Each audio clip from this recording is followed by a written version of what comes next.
posljednja kuda te ođeš, samo tu bačiš u sredinu. Možete doći sa slovima da se igrati kako hoćeš, šta će ti slovo pokazati? A šta ima slova?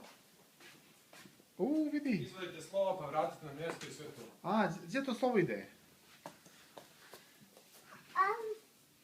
Šta je to? Koje je to slovo? Miš. Koje je to slovo?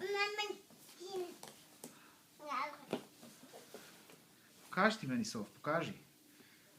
Pokaži mi šta je to.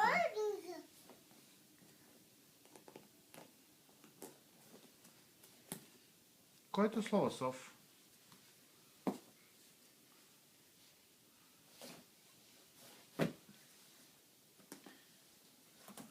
Koliko imaš slova?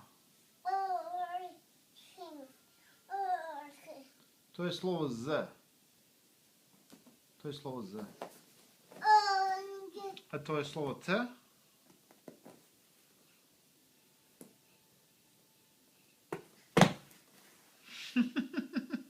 Da ga izvadimo, a? Evo sad ću ti pomoći, stani. Evo ga. Evo pogledaj ovo.